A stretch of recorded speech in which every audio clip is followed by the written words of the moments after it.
Bonjour à tous, merci d'être venus dans l'Amphi Mozart pour écouter Cybercité avec Édouard Gros-Piron nous parler des plateformes amis ou ennemis. Bonjour à tous, merci d'être venus écouter cette conférence.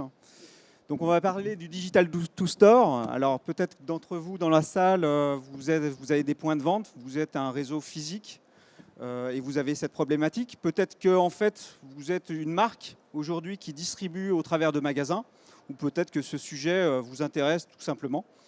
Une courte page de pub pour Cybercité, et promis après je vous embête pas, mais vous allez comprendre aussi pourquoi c'est au cœur de nos préoccupations. On a aujourd'hui beaucoup de clients qui sont des marques, des enseignes à réseau, des points de vente qui ont des réseaux de franchisés et qui ont cette problématique de driver, de générer du trafic en point de vente. Donc aujourd'hui, chez Cybercité, notre activité, c'est de faire de l'acquisition. On ne fait pas de site, on fait de l'acquisition d'audience au travers des plateformes. Donc amis ou ennemis, c'est ce que l'on va voir là juste après. Donc l'acquisition, elle s'opère de manière naturelle, avec le référencement naturel, comme on peut le voir avec Google notamment. Après, il y a tout le paid media qui est essentiel et qui aujourd'hui fait que ces plateformes, elles ne sont pas philanthropiques. Ces plateformes, elles sont là pour faire du business. Et puis là-dessus, on s'appuie sur du data analytics, effectivement, pour mesurer. Voilà. Donc, en introduction, on fait un petit flashback sur la fin du 19e siècle avec John Wanamaker, qui était un pionnier des grands magasins, qui avait un grand magasin à Philadelphie, qui s'est fait racheter par Macy's derrière, qui avait cette phrase que beaucoup de publicitaires ont repris par la suite: la moitié de l'argent que je dépense en publicité est gaspillé, mais je ne sais pas quelle est cette moitié. Et c'est vrai que si vous prenez vos business aujourd'hui, souvent vous faites des investissements médias, vous savez qu'il y a de l'impact, mais vous n'en mesurez pas forcément, vous n'en attribuez pas forcément les effets directs sur telle ou telle action que vous pouvez mener. Donc l'idée, justement, l'enjeu principal, c'est de limiter la déperdition. Limiter la déperdition en publicité, c'est de faire en sorte de s'afficher sur les bonnes personnes, les personnes qui vous intéressent.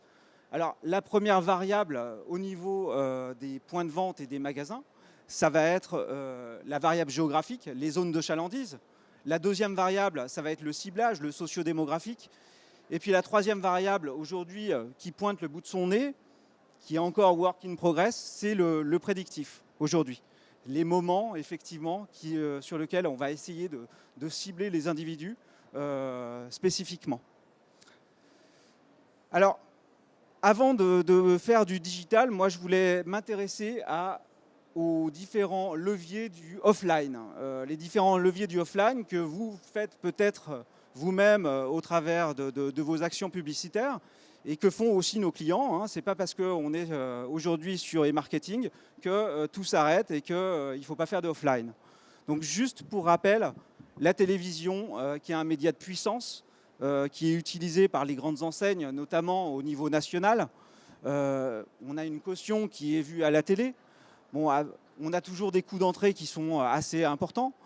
On a la radio qui peut s'opérer en national, mais qui peut aussi s'opérer en local.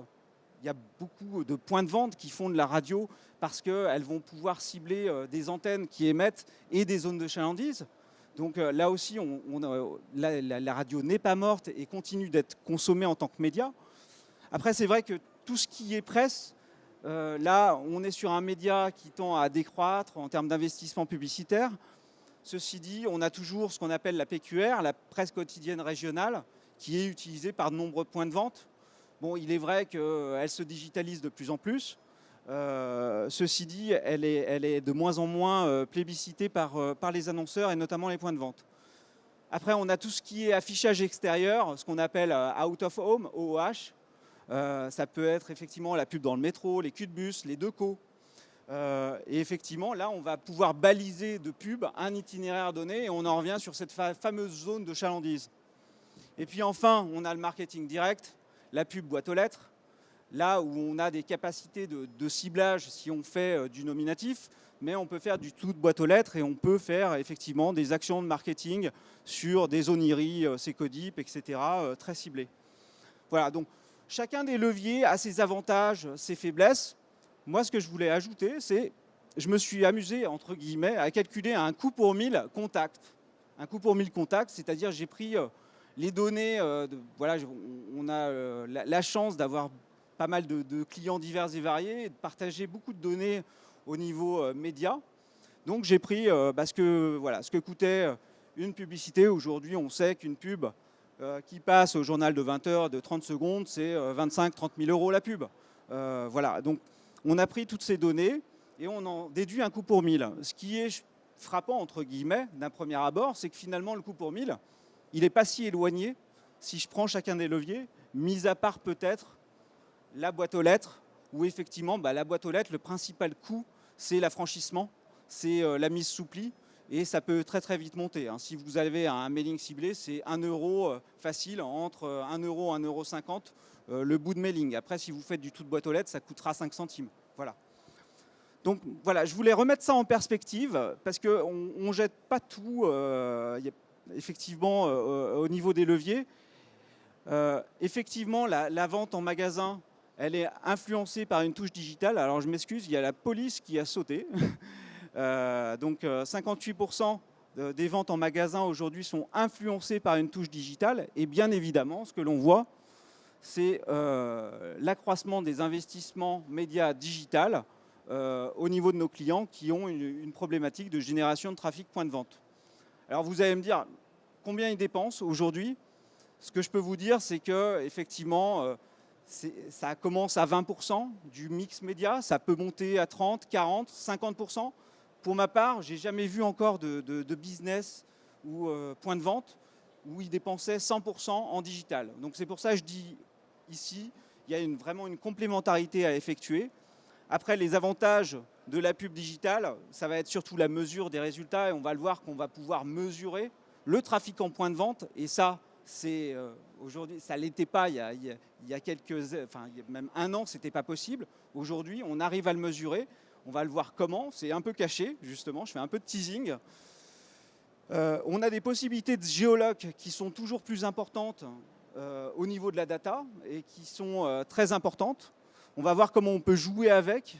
Les ciblages aussi, que ce soit sociodémographiques, que ce soit sur les moments de vie, qui sont aussi importantes. La diversité des formats en publicité digitale qui est aussi très intéressante. Et puis enfin, c'est la consumer journey, à savoir qu'on se réveille avec son portable souvent.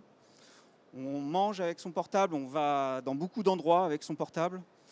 On travaille sur son desktop. Donc effectivement, aujourd'hui, ce qu'il faut voir, c'est qu'un tiers de votre temps éveillé est passé sur un écran digital. Voilà. Alors ce qu'il faut voir, c'est que les autres leviers, on croit que la télé, elle diminue. Non, la consommation média télé, elle ne se casse pas la figure. Aujourd'hui, si vous prenez chez la plupart des personnes, mis à part effectivement les ados et les jeunes, effectivement, qui sont plus sur les plateformes, sur YouTube, etc., pour l'instant, la télé ne se casse pas la figure, la radio non plus. Donc effectivement, aujourd'hui, le mix de ces leviers fait de plus en plus de sens. Donc, par où on commence? J'allais dire, on va commencer simplement. On ne va pas s'embarquer dans des usines à gaz. On va faire finalement comme les plateformes. Moi, ce que je vous invite à faire, c'est la première des plateformes, c'est Google. Google et Google My Business. Je ne vais pas rentrer dans un cours fondamental sur Google My Business. Google My Business, c'est ce qui référence, c'est l'annuaire des entreprises de Google et c'est l'annuaire des points de vente. Donc la première des choses que vous devez faire, c'est référencer gratuitement, simplement, vos points de vente sur le My Business. Si vous ne le faites pas, de toute façon, c'est déjà fait par Google ou ça peut déjà être fait par un tiers de votre entreprise, un franchisé peut-être. Donc moi, ce que je vous engage, c'est à reprendre la main et à faire en sorte de contrôler effectivement vos pages Google My Business. Alors si vous êtes un réseau physique qui a 50, 80, 300 enseignes, effectivement, il y a un peu de job parce qu'il va falloir nettoyer tout ça. Là, je vous ai pris des exemples qui sont des exemples de clients. Donc, je viens de Lyon. On a un client qui a 7 magasins en local qui est alimentaire. Et effectivement, ça a pris du temps, mais il a repris la main sur ces 7 magasins en fiche Google My Business. Après, il y a des process qui existent, qui vont vous permettre de simplifier et de faire en sorte de revendiquer l'ensemble des magasins qui appartiennent à votre enseigne ou à votre réseau. Voilà.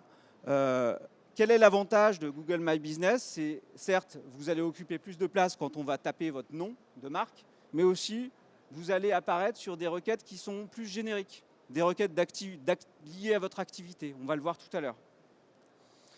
Sur Google My Business, voilà, je vous donne quelques tips and tricks. Par exemple, ce que peu de personnes font, c'est utiliser les posts, en fait. Alors vous allez me dire, c'est comme dans Facebook, c'est pas aussi puissant que Facebook, mais vous pouvez faire des posts qui ont des durées de vie limitées, vous pouvez faire des codes promo, vous pouvez utiliser ça et vous allez avoir une présence supplémentaire. Vous allez pouvoir vous différencier des autres en affichant un message, une offre de réduction, un bon de réduction pour faire venir des gens en magasin. Voilà, donc utilisez ça parce qu'il y a très peu de gens qui le font. Alors, l'avantage de Google My Business, c'est que derrière, on a toute la data que vous allez pouvoir analyser qui est disponible sur votre compte. À la manière d'un Google Analytics, vous allez savoir combien de gens ont fait une recherche. Là, je suis sur un magasin donné. Je peux vous dire, chaque mois, il y a plus de 10 000 personnes sur un magasin à Lyon qui sont passées par une recherche sur Google My Business. Et après, je peux savoir si c'est ma marque ou si c'est lié effectivement à une recherche plus générique. Voilà. Là-dessus, vous allez retrouver les appels téléphoniques. Si vous avez configuré effectivement l'appel téléphonique, vous allez pouvoir configurer aussi combien de gens ont fait l'itinéraire aussi, donc qui ont utilisé la fonction GPS de Google. Vous allez avoir des données de fréquentation. Donc voilà, ça c'est de la donnée aujourd'hui qui est immédiatement disponible. Le seul problème, c'est qu'elle n'est pas historisée. Elle est historisée à 3 mois seulement. Mais sachez qu'il y a une API qui permet de remonter jusqu'à 18 mois. Ça, c'est tout récent. Et aujourd'hui, notre travail chez Cybercité notamment, c'est de reprendre toute cette donnée de l'ensemble des magasins et de dire à une grande enseigne, par exemple, et ben voilà, sur l'ensemble de tes magasins, j'ai eu tant de visites, tant de contacts téléphoniques. Et on peut même jusqu'à envoyer à chaque magasin un rapport personnalisé avec son trafic sur My Business. L'autre règle numéro 2, c'est Facebook. Facebook, c'est un peu le pendant du My Business que l'on a vu, seulement ça ne s'appelle pas My Business, ça s'appelle les pages locales. C'est pareil, il faut que vous revendiquiez entre guillemets les pages locales, sinon ce sont d'autres qui ont la main dessus et effectivement vous laissez... vous n'allez pas contrôler effectivement ce qui est dit, ce qui est fait. Le seul problème, c'est aujourd'hui, j'allais dire, tout le monde peut créer des pages. Donc là aussi, il y a un problème de revendication. Et puis derrière, il y a un problème d'animation. Parce que le patron d'un magasin, ce n'est pas un community manager. Donc derrière des actions sur Facebook, derrière une présence Facebook, vous allez forcément avoir des avis qui vont remonter, qui ne vont pas être toujours très positifs. Donc là, il faut aussi savoir les gérer. Voilà, moi, mon conseil là-dessus, c'est qu'il vaut mieux effectivement garder la main, faire en sorte que vous ayez peut-être une page officielle, une page enseigne, et que vous ayez ce qu'on appelle des pages filles, qui soient vos pages de magasin, et effectivement, petit à petit, renseigner votre réseau sur la manière de faire pour animer ces pages locales. Donc là, on a vu 2 moyens qui sont 2 moyens gratuits aujourd'hui, que vous pouvez faire tout de suite. Là, maintenant, on va parler des moyens payants, effectivement, qui vont pouvoir booster votre visibilité et votre trafic point de vente. Parce que Google, Facebook sont effectivement pas philanthropiques et derrière sont connectés à des plateformes publicitaires. Si je prends Google, aujourd'hui, vous connectez ce que l'on a vu tout à l'heure, les fiches My Business, vous allez pouvoir les faire remonter immédiatement dans vos campagnes AdWords. Donc, campagne search sur AdWords, vous allez voir apparaître effectivement le magasin le plus proche en fonction de la zone géographique où vous vous situez. C'est quoi l'avantage de ça? C'est simple, c'est d'occuper plus de place, c'est de montrer la proximité que vous pouvez avoir avec l'internaute ou le mobinaute. Et in fine, effectivement, ça procure un meilleur taux de clic. Qui dit meilleur taux de clic va dire une enchère potentiellement moins chère. Donc, ce qu'il faut faire, c'est activer toutes les extensions et l'extension effectivement locale qui va vous permettre d'avoir une présence supplémentaire direct avec vos magasins mis en avant. Là-dessus, sur mobile, on va retrouver en plus le téléphone sur lequel, effectivement, vous allez pouvoir passer des appels directement. Alors, l'avantage de tout ça aussi, c'est la data qu'on récupère derrière. Si je vais sur un compte AdWords, si je vais sur ce compte AdWords, par exemple, d'un client, je sais que sur les 1 million d'impressions, il y a eu 1 million d'impressions où j'ai eu des pages magasins qui sont remontées. Et j'ai le détail par magasin. Donc si vous avez un réseau d'enseignes, un réseau de points de vente et que vous devez rendre aussi des comptes, c'est aussi un moyen intéressant de valoriser effectivement vos actions. Parce que derrière, vous pouvez dire, voilà, j'ai renvoyé X impressions, X clics et potentiellement, ce sont ces magasins qui en ont le plus bénéficié. Après, ce que l'on ne maîtrise pas, c'est effectivement, il va y avoir des magasins qui vont être mieux servis que d'autres. Alors, la particularité de Google, c'est le ciblage géographique. Le ciblage géographique, là, effectivement, on va cibler des magasins avec vous allez pouvoir rentrer soit votre adresse, soit une donnée GPS précise, et vous allez pouvoir faire un cercle plus ou moins important autour de votre magasin. Avant, on pouvait faire des polygones. Maintenant, on ne peut faire que des cercles où on peut cibler des régions, des départements ou des villes. Sachez qu'aujourd'hui, on peut descendre au kilomètre près en termes de géologue sur sur Google. Mais on va le voir aussi sur Facebook, c'est pareil, on descend au kilomètre près. Donc on peut faire des ciblages qui sont très précis. Ça, c'est amené aussi à évoluer, c'est-à-dire que on va être amené à cibler de plus en plus précisément et il est possible que demain, on cible à quelques centaines de mètres, voire dizaines de mètres près. Voilà. Après, il y a des acteurs aujourd'hui qui se développent sur cette data géologue de plus en plus précise. L'idée, effectivement, c'est comme on le disait, c'est de cibler une zone de chalandise. Alors, sur Google, on va cibler en search, on va cibler en display aussi, parce que sur Google, vous pouvez faire des actions display. Display sur des grands sites, des carrefours d'audience. Là, quand on voit notre magasin Boucherie André, aujourd'hui nos magasins, on diffuse aussi bien sur le programme télé que sur YouTube, que sur Le Bon Coin, voilà, on met tous les carrefours d'audience et on peut faire de la pub en géologue via Google, en ultra géologue à ce niveau-là. Et on va pouvoir aussi faire du trafic longue traîne. On peut aller cibler le club de foot, le club de machin, etc., qui a son site internet et qui diffuse de l'AdSense.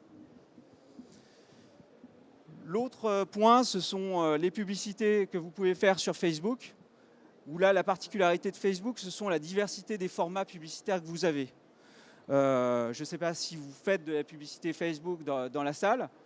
Facebook a énormément évolué. Aujourd'hui, on peut faire de la pub avec des call to action différents. Là, on voit du en savoir plus, du réservé.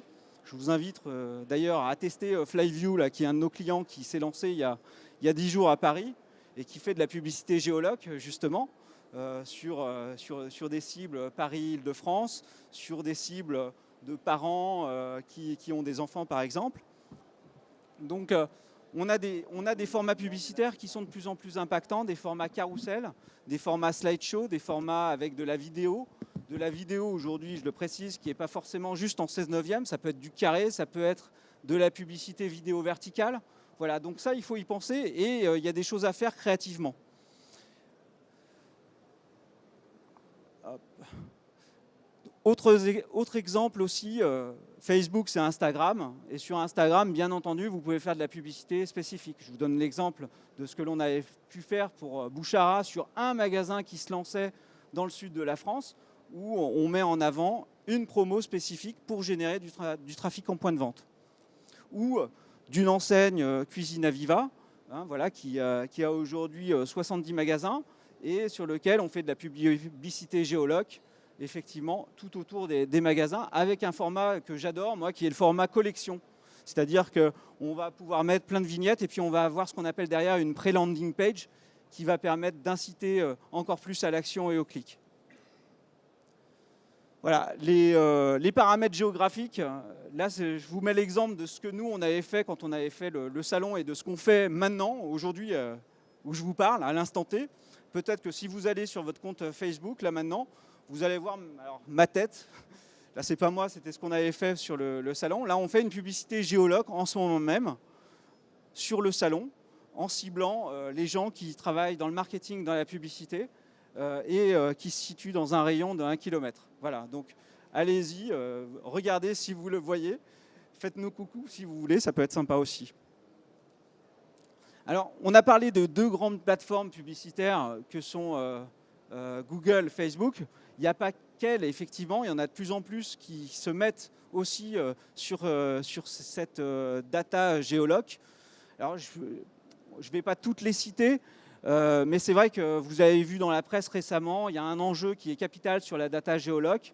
Vous avez tous un mouchard dans votre poche qui est un portable, un smartphone, et sachez qu'aujourd'hui, des acteurs revendent à prix d'or cette data. Les acteurs qui ont des apps notamment revendent cette data à effectivement des plateformes publicitaires pour que derrière on puisse cibler au plus près les internautes, les mobinautes qui vous intéressent. Après, je ne vais pas aller dans le détail sur comment ça fonctionne parce qu'il y en a qui vont mettre des balises beacon, qui vont mesurer ça avec le GPS, du Wi-Fi, etc. Mais effectivement, comme je vous le disais tout à l'heure, la data est un enjeu crucial sur la géoloc et elle va être de plus en plus précise. Après, RGPD oblige, et puis avec ce qui se passe sur Facebook en ce moment, on ne sait pas, et la e-privacy qui arrive, on ne sait pas trop comment ça va tourner, mais effectivement, l'enjeu pour les annonceurs, pour les marques, c'est effectivement de cibler un maximum. Alors, je vous donne quelques exemples de ce qu'on peut faire en publicité géoloc. Ce n'est pas parce qu'on fait de la publicité ultra précise qu'on ne peut pas acheter des formats un peu waouh, des habillages de sites et diffuser sur des plateformes qui sont des vrais carrefours d'audience. Voilà, donc que ce soit Cuisine Aviva, que ce soit sur Cdiscount, voilà, on peut croiser aujourd'hui de l'achat d'espace publicitaire avec une data géoloc très fine au travers effectivement de la publicité programmatique. Là, je vous encourage juste à savoir où vous êtes affiché réellement parce qu'on peut aussi avoir des sacrées surprises. Voilà. Aujourd'hui, ce qu'il faut, c'est être sur des emplacements qui sont contrôlés, maîtrisés. Vous pouvez être affiché potentiellement sur des sites de torrent ou des choses comme ça. C'est moins glorieux. Je ne vais pas vous donner des exemples, mais effectivement, il faut que vous contrôliez effectivement là où vous êtes affiché. Bon, un petit dernier exemple, excusez-moi de l'expression pour la route, c'est Waze sur lequel nous, on fait des actions, notamment pour des points de vente et sur lequel on peut faire de la publicité géoloc. Là, ce qui va être important et ce qui va être super intéressant, c'est de créer des scénarios. Par exemple, pour nos amis de Boucherie André, eh bien moi, je fais de la publicité le dimanche matin pour dire qu'ils sont ouverts autour des magasins. Ou pour une autre enseigne dont je tairai le nom, on va faire de la publicité pendant les heures creuses. Parce qu'ils ont des vendeurs, excusez-moi, qui se tournent un peu les pouces. Et tant qu'à faire de la pub, autant en faire de la pub au moment où effectivement il y a moins de monde en magasin. Voilà, donc on peut penser à des scénarios. On peut aujourd'hui sur Waze cibler des trajets domicile-travail le matin, le soir. Voilà, il y a plein de choses à faire et créativement, il y a des choses effectivement à inventer. Donc là, on a vu pas mal de moyens publicitaires et non publicitaires. Après, on peut avoir les meilleurs ciblages du monde. Derrière, ce qui compte, c'est qu'est-ce qu'on fait, comment on fait agir ces audiences. Donc tout ça, ça sert à quelque chose si on va faire agir les gens qui ont cliqué sur la pub et qu'est-ce qu'on leur propose comme message derrière. Donc c'est vrai qu'on on se soucie particulièrement des landing pages et des pages de destination sur lesquelles vont router vos publicités pour proposer un message qui soit personnalisé, qui soit attrayant. Je ne vais pas faire tout un speech, je pourrais vous faire une conf entière sur les landing pages. Vous avez un livre blanc d'ailleurs que vous pouvez venir chercher sur notre stand, sur lequel on a vraiment développé un maximum les savoir-faire dessus. Je vous donnerai 3 conseils pour faire simple. C'est déjà mobile first aujourd'hui. Pensez souvent, vous faites des maquettes, vous oubliez de les voir ce que ça donne sur un mobile. Donc pensez mobile et pensez effectivement les messages, les call to action qui vont apparaître en priorité.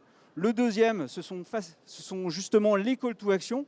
Là, vous voyez, en ce moment, on fait une pub pour Solabiol, désherbant biologique, et sur lequel, effectivement, vous allez avoir téléchargé le guide ou trouvé un magasin. Donc, Solabiol, ce n'est pas une enseigne, ils sont distribués en jardinerie. Et là, on met du store locator derrière. Voilà. Donc, Et puis on va mettre en avant effectivement la promo avec 50% du prix remboursé. Vous avez Cuisina Viva qui est en campagne en ce moment même, sur lequel on va faire du téléchargement de brochures ou de la prise de rendez-vous direct. On a limité le nombre de champs exprès parce que le troisième conseil, c'est effectivement less is more. Hein, c'est de faire le plus simple. Aujourd'hui, le mobinaute, c'est un zapper. Voilà. Donc, sur les landing pages, il y a tout un tas de choses effectivement à prendre en compte. Et vous pouvez faire les meilleurs ciblages du monde. Si derrière, vous atterrissez sur une page qui ne se charge pas vite, qui n'est pas UX friendly, etc., ça ne sert à rien. Je vous donne d'autres exemples où là, on est sur de la mécanique de génération de trafic en magasin. Et là, c'est à voir ce que vous pouvez faire en fonction de votre système de caisse, en fonction de vos contraintes. Moi, j'ai certains magasins, ils sont capables de générer du code promo avec un code barre et de le tracer derrière. Voilà, donc là, on est à l'apothéose de la mesure du trafic en magasin. On peut télécharger du BR. Voilà, donc c'est là où il y a aussi une partie créative qui est importante de prendre en compte. Et il faut prendre aussi les systèmes qui sont en place au sein même de vos magasins. Alors, un dernier clic. Le dernier clic, c'est justement cette fameuse mesure. Si on doit récapituler les principaux KPI qu'on va pouvoir retrouver au travers des campagnes Digital to Store, ça va être l'occasion de voir avec l'impression publicitaire, le clic publicitaire et le fameux taux de clic qui ne va pas être le même en search versus du display versus des pubs sur des mobiles. Après, on a effectivement tout ce qui va être les engagements sur la landing page, ce que l'on a vu tout à l'heure. La génération de trafic en point de vente avec le store locator, le téléchargement du guide. Tout ça, vous pouvez le traquer dans Google Analytics. Il suffit de le configurer. Bon, ce n'est pas toujours évident, mais aujourd'hui, c'est courant. Donc, on peut avoir des signaux aujourd'hui. On peut mesurer le scroll. On peut mesurer la vraie durée de visite sur votre landing page, qui n'est pas celle affichée dans Google Analytics. Petit détail. On peut mesurer effectivement où on va avoir des leads. Et puis après, on va avoir la visite en magasin. Alors, sur la visite en magasin, vous allez me dire comment on fait. Alors, sur Facebook, comment on fait? Facebook a fait des tests avec des grandes enseignes à plusieurs centaines de cas euros pour essayer effectivement de croiser l'exposition publicitaire avec la visite en magasin. Pour l'instant, c'est resté au stade de bêta. Donc, il n'y a pas aujourd'hui, à l'instant où je vous parle, ce n'est pas généralisé. Par contre, ce que je peux vous dire, si vous allez dans vos comptes publicitaires Facebook, si vous allez dans Power Editor, vous allez voir apparaître visite en point de vente, coût par visite en magasin, qui est en bêta. Par contre, effectivement, la donnée ne remonte pas. Donc, c'est une question, alors je ne sais pas, de semaines, de mois. Alors après, avec ce qui se passe en ce moment sur Facebook, on ne sait pas trop comment ça va tourner.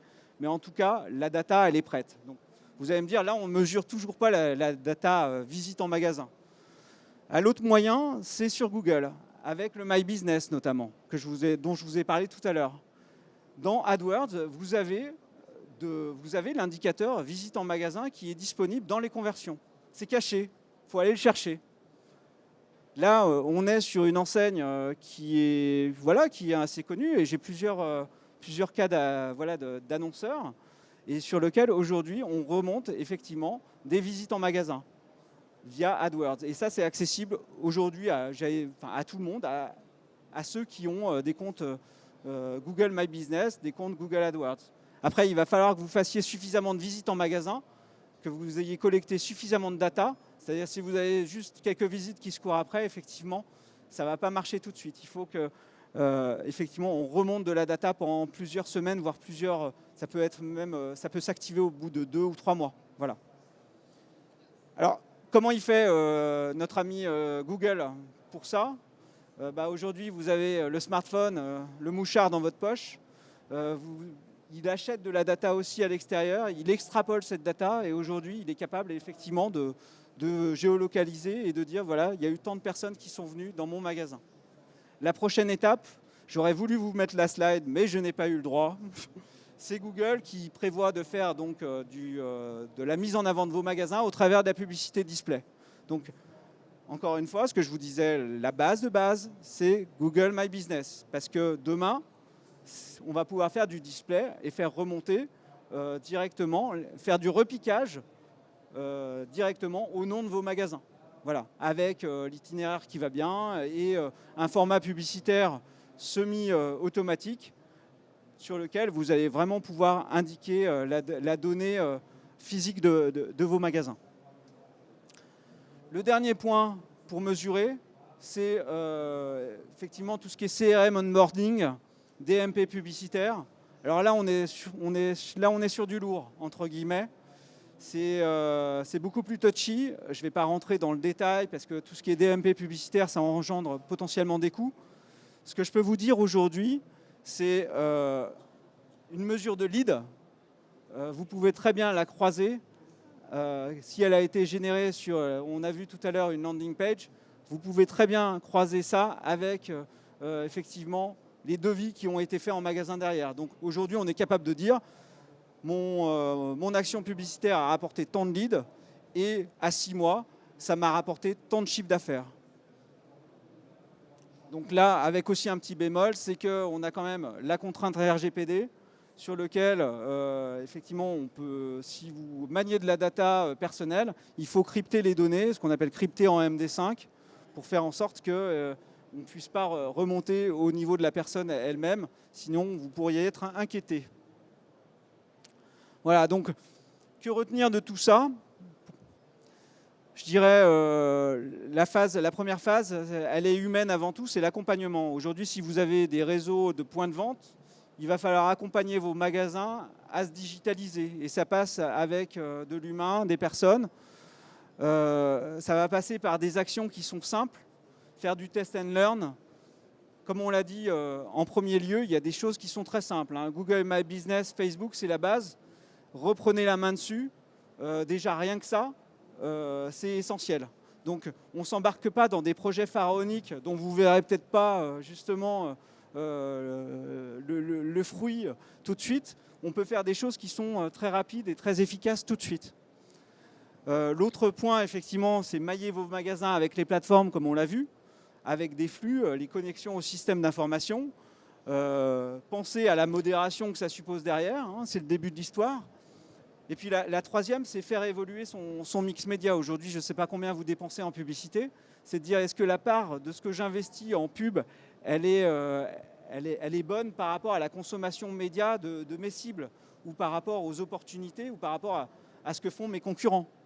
Donc là, il y a une réflexion à avoir qui est de se dire, voilà, combien j'attribue en budget digital. Je ne dis pas qu'il faut tout mettre sur le digital, je dis juste qu'il y a une réflexion à mener de par l'évolution de la consommation média, de par les possibilités qu'on a vues et qui permettent effectivement de faire des actions qui sont ultra précises aujourd'hui. Donc, un autre point, c'est la faisabilité du déploiement. Vous faites une action de trafic en magasin, il faut penser aux équipes, aux vendeurs derrière, aux patrons, aux franchisés, aux réseaux d'enseignes derrière. Donc, c'est important effectivement d'impliquer tout le staff dans ces actions. Et puis, je terminerai juste sur un point, il y a 30% de stratégie, ok, mais il y a 70% d'exécution qui font la réussite du projet. Donc, en fonction de comment c'est fait derrière, en fonction de comment vous faites vos actions publicitaires, vous n'allez pas du tout avoir les mêmes résultats. Voilà. Donc, je vous invite, si vous souhaitez en discuter, à me retrouver sur le stand de Cybercité, qui est juste à l'entrée. On a plein de documentation en termes de magazines, parce qu'on aime bien partager, c'est ce que j'ai tenté de faire aujourd'hui, partager un peu nos retours d'expérience, notre savoir-faire, nos tips and tricks. Je vous invite effectivement à lire le dernier More Traffic, More Business, effectivement, où vous avez pas mal de contenu sur ce que l'on vient d'aborder. Et puis, écoutez, moi je suis à votre écoute là maintenant. Si vous avez des questions, n'hésitez pas. Je circulerai le micro.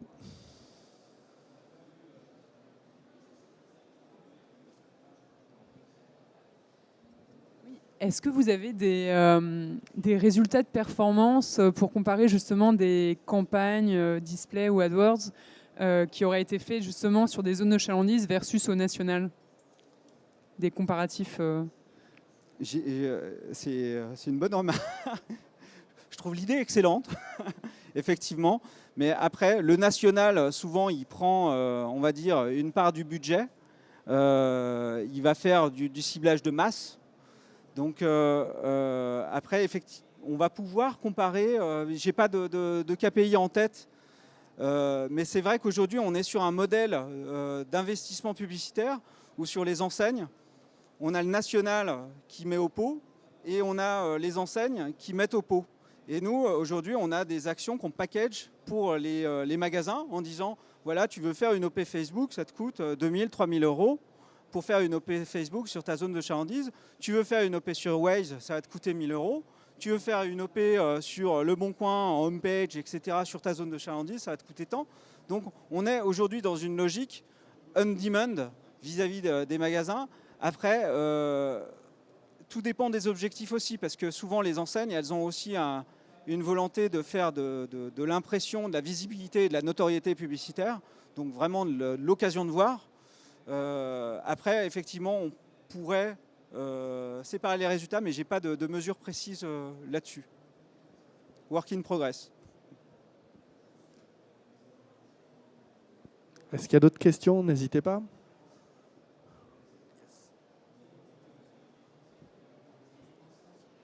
Bonjour, moi j'avais 2 questions. La première question, c'est concernant les pages locales Facebook. Nous aujourd'hui, on constate qu'avec le changement d'algorithme de Facebook, on est réellement impacté en termes d'impression. Et du coup, est-ce que malgré ces changements, vous nous conseillez quand même de mettre en place des pages en local? Alors, je suis entièrement d'accord avec vous. Facebook, c'est un écosystème payant. Hein. Mark Zuckerberg, il n'est pas philanthropique. Enfin bon. Mais effectivement, nous préconisons à tous nos clients de sponsoriser les posts, que ce soit en national ou en local, parce que le reach naturel va être effectivement peanuts. Donc si on investit du temps sur une ligne éditoriale, sur du community management, si derrière c'est pas vu, ça sert à rien. Donc un petit budget, il n'y a pas besoin de mettre des tonnes. Hein, ça permet effectivement de booster l'audience et le reach. Donc là-dessus, nous on le préconise. Et c'est vrai que depuis très longtemps, on fait de la pub sur Facebook et on encourage quand même nos annonceurs à mettre quand même de l'argent en publicité pour qu'ils soient vus. Et la seconde question, c'était concernant la géolocalisation. Nous, on a notamment fait des opérations Drive to Store où, soi-disant, l'entreprise avait la capacité de pouvoir nous dire combien de personnes, suite à des impressions, étaient rentrées en agence de voyage. Mais il semblerait qu'aujourd'hui, la technologie n'est pas assez suffisante pour qu'on soit au kilomètre près et que finalement, peut-être que la personne est dans le magasin d'à côté ou dans le trottoir d'en face. Je suis entièrement d'accord avec vous. Je suis comme Saint Thomas, je crois que ce que je vois. Et c'est vrai que moi, il y a des choses qui me gênent. C'est pour ça qu'on ne les préconise pas, où on dit à nos clients, attention, on peut tester si vous voulez, mais moi, j'ai un doute. Donc, je vais préférer dire, voilà, on fait telle action et effectivement, on ne sera pas... on entend des choses, on est très sollicité, je suis très sollicité par les régies qui veulent toutes, qui font le bundle data plus média, et qui font des taux de marge, qui achètent 1 euro l'impression et qui vont leur vendre 10 euros, 15 euros. Après, qui croire, qui va vérifier derrière? Ça me gêne, entre guillemets. Je ne dis pas qu'il ne faut pas le faire, je dis juste qu'avoir la priorité des choses. On a vu aujourd'hui des moyens qui me semblent assez sûrs. Après, effectivement, il faudrait faire des enquêtes pour savoir si... les gens, des enquêtes en sortie de magasin, en revenir à la bonne vieille méthodo Ipsos, etc., pour essayer de mesurer. Mais vous voyez, les magasins Boucherie André, par exemple, on a fait des OP incroyables, on a vendu des caissettes de côtes de bœuf, de choses comme ça, via Internet. On a eu un véritable effet. Parce que c'était le bon moment, saison du barbecue, du machin, etc. Eux me l'ont dit. On a eu un véritable effet et effectivement, alors là, on a un retour qui est palpable de par le ressenti caisse directement, parce qu'ils n'avaient pas fait la publicité ailleurs.